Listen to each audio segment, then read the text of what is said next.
আজ খেলায় বিনোদ খেলা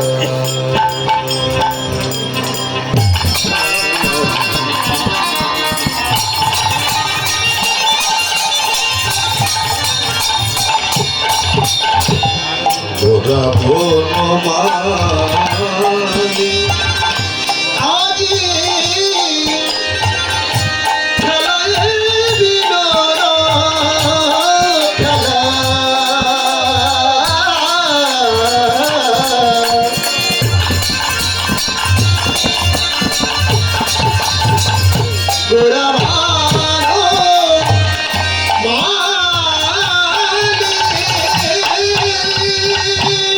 ফুলিলে বিহার করে লয়ে ভক্ত মন্ডল ফুলিলে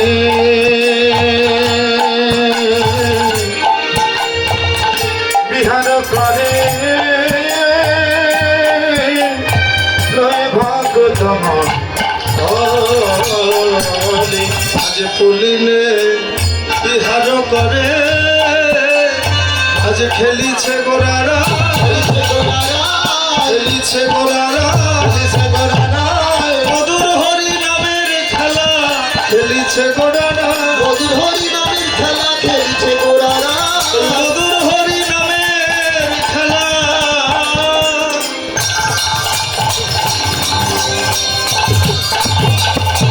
এই যে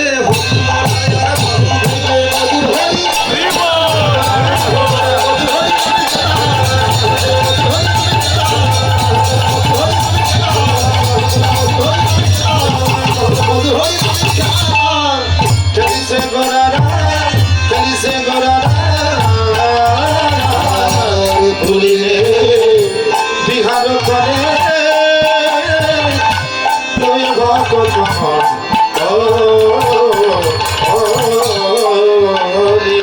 গৌরহরি আজকে হরি নামের খেলা খেলছে।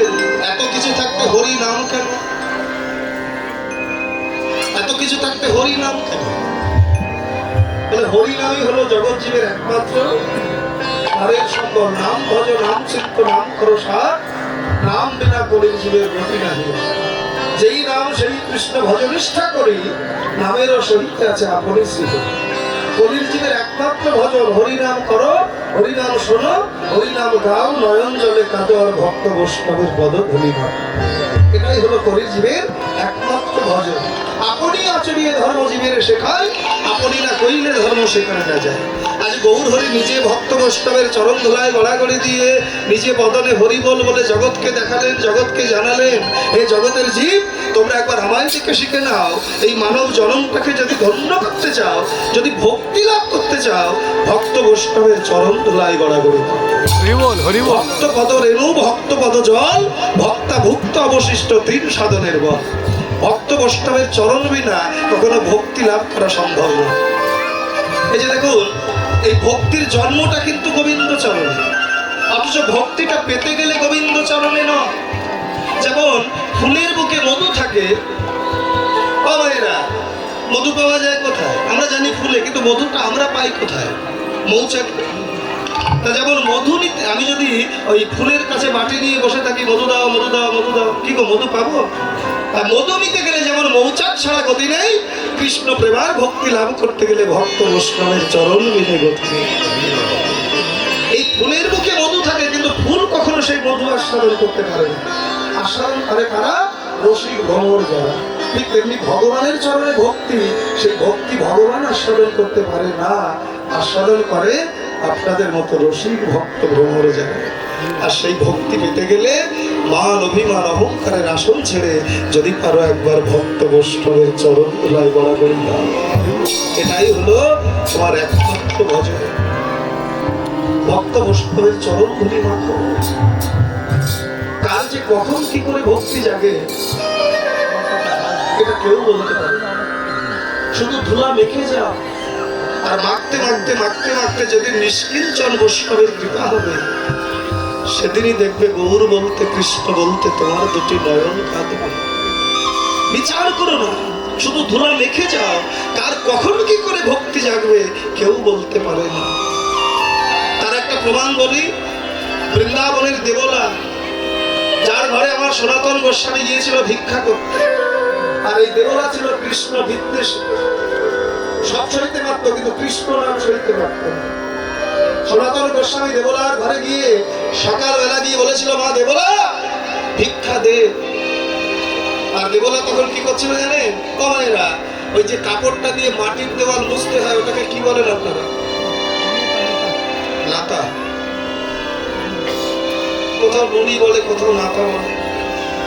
ওই মাটির দেওয়ালটা মুছছে ওই কর্দমাক্ত ওই কাপড়টা দিয়ে। আর একেবারে সকালবেলায় সবাই মাত্র হাতে মুখে এখনো জল দিতে পারেনি, এমন সময় সনাতন গোস্বামী এসে ভিক্ষা চাইছে। দেবলার এত পরিমাণে রাগ হয়ে গেল, ওই যে কাদামাখা টুকরো কাপড়টা ছিল সেই কাপড়টাই ছিঁড়ে বেড়েছিল সনাতনের মুখে। আর সনাতন গোস্বামী বদন থেকে কাপড়টাকে নামিয়ে নয়নের জলে কেঁদে কেঁদে বলেছিল, মা দেবলা তোর এত দয়া, এত দয়া তো। আজকে কতটা দিন হয়ে গেল একটু বসনের অভাবে আমি আমার মদন গোপালের প্রদীপ জ্বালাতে পারি। আজকে আমার মদন গোপালের প্রদীপ জ্বালানোর জন্য বসন দান করতে দেব। সনাতন গোস্বামী গৃহে এসে সেই কাপড়টাকে ধৌত করে রোদ্রে শুকিয়ে সলতে তৈরি করে সন্ধ্যাকালে ভগবানের সামনে প্রদীপ প্রজ্বলিত করে ভগবানের কাছে মিনতি করে বলছে, প্রভু দয়াময়, শুনেছি তুমি নাকি ভক্তাধীন ভগবান, তুমি তোমার ভক্তকে কখনো অবজ্ঞা করো না। আমি তোমার ভক্ত হবার যোগ্য, তবু তোমার নামের যদি মহিমা থাকে, একবার তুমি হতভাগিনী দেবলাকে করুণা করো। তোমার দেবলার তোমাকে দেবার মতো যে আর কিছু ছিল, তাই তোমার প্রদীপ জ্বালানোর জন্য বসন দান করেছে। একবার হতভাগিনী দেবলাকে করুণা করো। সনাতন গোস্বামী ভক্তের আকুল আহ্বানে সাড়া দিয়ে ভগবান অকৈতব কৃষ্ণ প্রেম দান করলেন দেবলার। পরের দিন সকালবেলা সনাতন গোস্বামী যখন ওই পথ দিয়ে হরিনাম গাইতে গাইতে যাচ্ছেন, বাবা দেবলা কি আর ঘরে থাকতে পারে? ভক্ত পরীক্ষা করতে হয় না, ভক্ত কখনো বহিরঙ্গ দিয়ে হয় না, ভক্তটা হতে হয় ভেতর দিয়ে।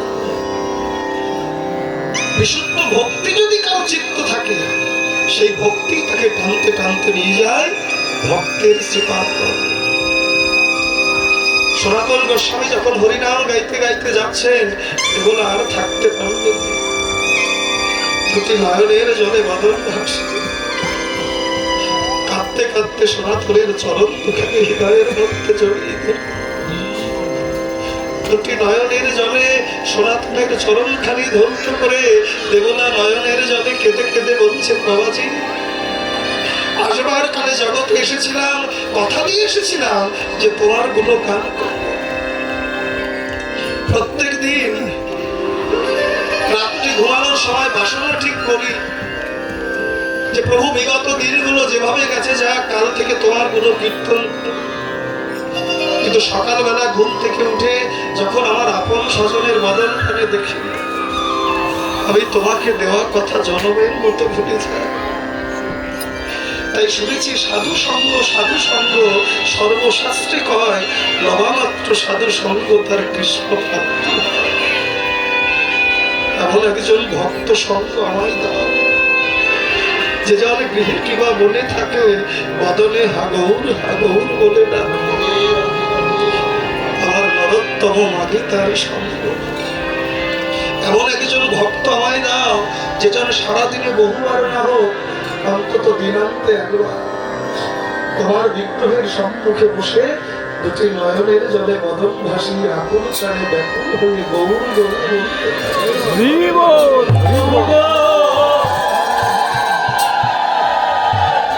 এমন একজন ভক্ত সঙ্গ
এমন একজন ভক্ত সঙ্গ